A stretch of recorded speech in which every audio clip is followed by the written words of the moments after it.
ಮುಸ್ಲಿಮರ ಬಜೆಟ್ ಅಲ್ಲ, ಜನಪರ ಬಜೆಟ್ ಇದು. ಮುಸ್ಲಿಂ ಜನಸಂಖ್ಯೆ ಪ್ರಕಾರ 60,000 ಕೋಟಿಯನ್ನ ಕೊಡಬೇಕು. ಬರೀ 4,700 ಕೋಟಿಯನ್ನ ಕೊಟ್ಟಿದ್ದಾರೆ ಅಷ್ಟೇ ಅಂತ ಜಮೀರ್ ಅಹಮದ್ ಖಾನ್ ಸಮರ್ಥನೆಯನ್ನ ಮಾಡಿಕೊಂಡಿದ್ದಾರೆ.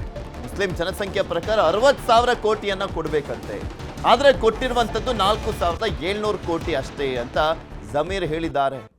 ಪಾಕಿಸ್ತಾನ ಬಜೆಟ್ ಅಂತ ಹೇಳ್ತಾ ಇದ್ದಂಥವ್ರಿಗೂ ಕೂಡ ತಿರುಗೇಟನ್ನ ಕೊಟ್ಟಿದ್ದಾರೆ. ಪಾಕಿಸ್ತಾನ ಬಜೆಟ್ ಅನ್ನುವಂಥ ಬಿಜೆಪಿ ಅವರಿಗೆ ಬುದ್ಧಿ ಇಲ್ಲ, ರೆಸ್ಪಾನ್ಸ್ ಇಲ್ಲದಂಥವರು ಅಂತ ಸಚಿವ ಮಹದೇವಪ್ಪ ಆಕ್ರೋಶವನ್ನ ವ್ಯಕ್ತಪಡಿಸಿದ್ದಾರೆ.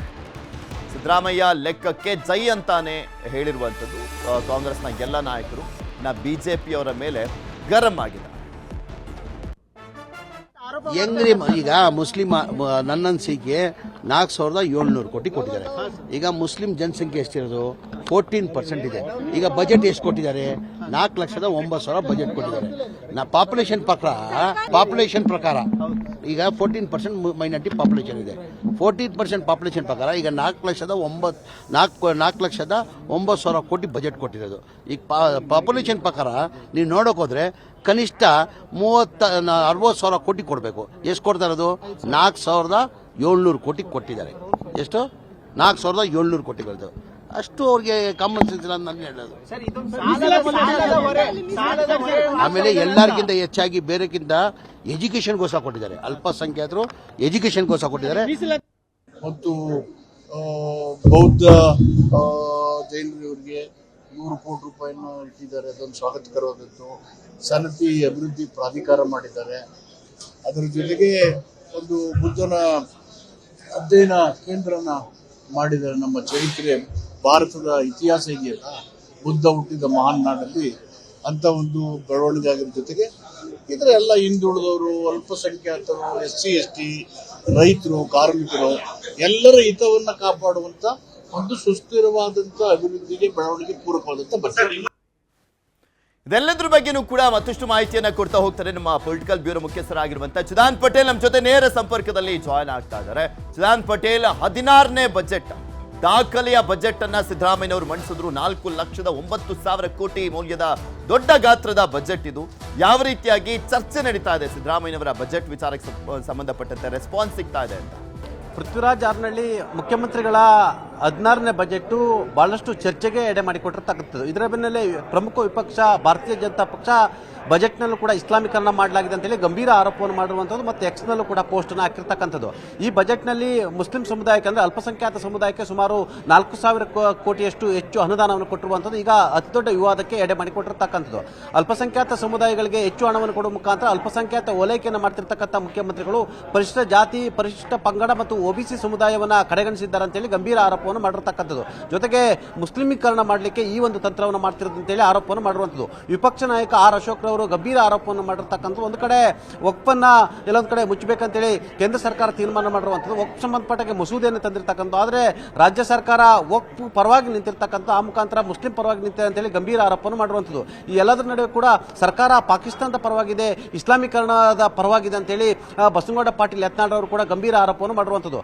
ಒಟ್ಟಾರೆ ಮುಸ್ಲಿಂ ಅಲ್ಪಸಂಖ್ಯಾತರಿರ್ತಕ್ಕಂಥ ಜನಸಂಖ್ಯೆಗೆ ಅನುಗುಣವಾಗಿ ಸುಮಾರು 60,000 ಕೋಟಿ ರೂಪಾಯಿ ಹಣವನ್ನು ಮೀಸಲಿಡಬೇಕಾಗಿತ್ತು ಅಂತೇಳಿ ವಕ್ಫ್ ಸಚಿವರು ಮತ್ತು ಅಲ್ಪಸಂಖ್ಯಾತ ಸಚಿವರಾಗಿರ್ತಕ್ಕಂಥ ಜಮೀರ್ ಅಹಮದ್ ರವರ ವಾದ. ಆದರೆ ಮತ್ತೊಂದು ಕಡೆ ಎಲ್ಲೊಂದು ಕಡೆ ಇದು ಪ್ರಗತಿಪಥ ಮತ್ತು ಸರ್ವಜನಾಂಗದ ಶಾಂತಿಯ ತೋಟ ಅಂತೇಳಿ ಕಾಂಗ್ರೆಸ್ನ ಅನೇಕ ನಾಯಕರುಗಳು ಮತ್ತು ಸಚಿವರುಗಳು ಬಣ್ಣಿಸ್ತಿರ್ತಕ್ಕಂಥದ್ದು.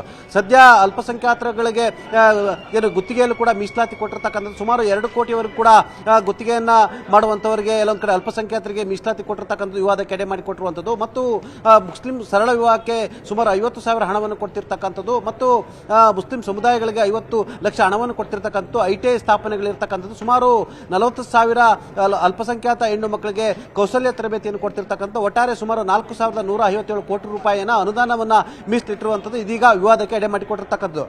ಪ್ರಮುಖ ವಿಪಕ್ಷ ಆಗಿರ್ತಕ್ಕಂಥ ಭಾರತೀಯ ಜನತಾ ಪಕ್ಷ ಸರ್ಕಾರದ ವಿರುದ್ಧ ಮತ್ತು ಈ ಬಜೆಟ್ನ ವಿರುದ್ಧ ಹೋರಾಟ ಮಾಡಲಿಕ್ಕೆ ತೀರ್ಮಾನ ಮಾಡುವಂಥದ್ದು. ಈಗಾಗಲೇ ಎಕ್ಸ್ಪೋಸ್ಟ್ ಜೊತೆಗೆ ಎಲ್ಲ ನಾಯಕರುಗಳು ಈಗ ಪ್ರತಿಕ್ರಿಯೆಯನ್ನು ಕೊಟ್ಟಿರ್ತಕ್ಕಂಥದ್ದು. ಸರ್ಕಾರವನ್ನು ಇಸ್ಲಾಮೀಕರಣ ಮಾಡಲಿಕ್ಕೆ ಹೊರಟಿರ್ತಕ್ಕಂಥ ಸರ್ಕಾರದಲ್ಲಿ ಗಂಭೀರ ಆರೋಪವನ್ನು ಮಾಡುವಂಥದ್ದು. ಒಟ್ಟಾರೆ ಇದು ಸರ್ವಜನಾಂಗದ ಶಾಂತಿಯ ತೋಟ ಮತ್ತು ಎಲ್ಲರಿಗೂ ಕೂಡ ಸಮಪಾಲು ಸಮಬಾಳು ಅನ್ನೋದು ಸರ್ಕಾರದ ವಾದವಾಗಿರ್ತಕ್ಕಂಥದ್ದು.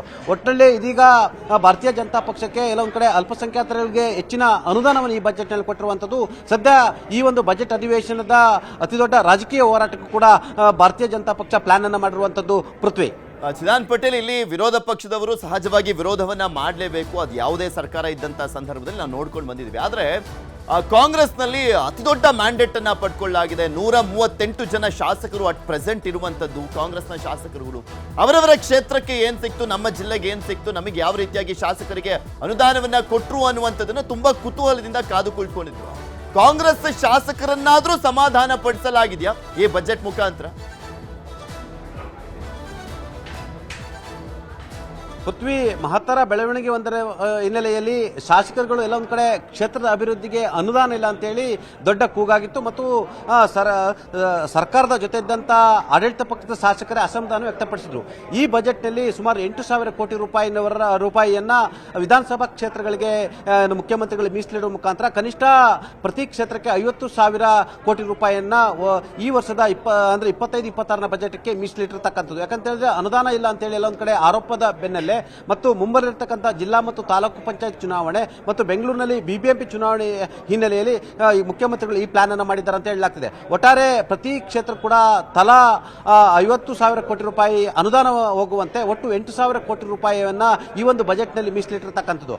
ಇನ್ನು ಅನೇಕ ಕ್ಷೇತ್ರಗಳಿಗೆ ಏನು ಅವರವರ ಕ್ಷೇತ್ರಗಳಿಗೆಲ್ಲ ಒಂದು ಕಡೆ ಮೆಡಿಕಲ್ ಕಾಲೇಜನ್ನು ಘೋಷಣೆ ಮಾಡಿರ್ತಕ್ಕಂಥದ್ದು. ಅದರಲ್ಲಿ ಪ್ರಮುಖವಾಗಿ ಈಗಾಗಲೇ ಚಿಕ್ಕಬಳ್ಳಾಪುರ ಜಿಲ್ಲೆಗೆ ಅಂತಾರಾಷ್ಟ್ರೀಯ ಮಟ್ಟದ ಹೂವಿನ ಮಾರುಕಟ್ಟೆಯನ್ನು ಘೋಷಣೆ ಮಾಡಿರುವಂಥದ್ದು. ಸುಮಾರು 140 ಕೋಟಿ ವೆಚ್ಚದಲ್ಲಿ ಅತ್ಯಾಧುನಿಕ ಹೂವಿನ ಮಾರುಕಟ್ಟೆಯನ್ನು ಘೋಷಣೆ ಮಾಡಿರುವಂಥದ್ದು ಮತ್ತು ಕೋಲಾರ ಜಿಲ್ಲೆಗೆ ಪ್ರಮುಖವಾಗಿ ಮೆಡಿಕಲ್ ಕಾಲೇಜನ್ನು ಕೂಡ ಘೋಷಣೆ ಮಾಡಿರ್ತಕ್ಕಂಥದ್ದು ಮತ್ತು ಪುತ್ತೂರಿಗೂ ಕೂಡ ಮೆಡಿಕಲ್ ಕಾಲೇಜ್ ಘೋಷಣೆಯನ್ನು ಮಾಡಿರ್ತಕ್ಕಂಥದ್ದು ಮತ್ತು ಮುಖ್ಯಮಂತ್ರಿಗಳ ತವರು ಜಿಲ್ಲೆಗೆ ಮೈಸೂರಿಗೆ ಭರಪೂರ ಕೊಡುಗೆಯನ್ನು ಕೊಟ್ಟಿರ್ತಕ್ಕಂಥದ್ದು.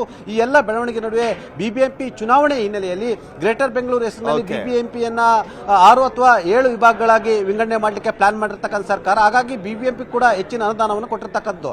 ಒಟ್ಟಾರೆ ಗ್ಯಾರಂಟಿಯ ಹೊರೆಯ ನಡುವೆ ಕೂಡ ಎಲ್ಲೊಂದು ಕಡೆ ಕೊರತೆ ಬಜೆಟ್ ಆದರೂ ಕೂಡ ಎಲ್ಲೊಂದು ಕಡೆ ಒಂದಷ್ಟು ಅನುದಾನ ಕೊಡುವ ಮುಖಾಂತರ ಇದು ಚುನಾವಣಾ ಪೂರ್ವ ಆಲೋಚನೆಯ ಬಜೆಟ್ ಅಂತಲೇ ಕೂಡ ಹೇಳ್ತಿರ್ತಕ್ಕಂಥ. ಆ ಮುಖಾಂತರ ಶಾಸಕರನ್ನು ಸಮಾಧಾನ ಮಾಡಲಿಕ್ಕೆ ಕೂಡ 50 ಕೋಟಿ ರೂಪಾಯಿ ಅಂತೆ, ಅಂದ್ರೆ ಒಟ್ಟಾರೆ 8,000 ಕೋಟಿ ರೂಪಾಯಿಯನ್ನು ಈ ಬಜೆಟ್ನಲ್ಲಿ ಮೀಸಲಿಟ್ಟಿರ್ತಕ್ಕಂಥದ್ದು. ಪೃಥ್ವಿ, ಓಕೆ, ಧನ್ಯವಾದ ಚಿದಾನ್ ಪಟೇಲ್ ನಿಮ್ಮೆಲ್ಲ ಮಾಹಿತಿ.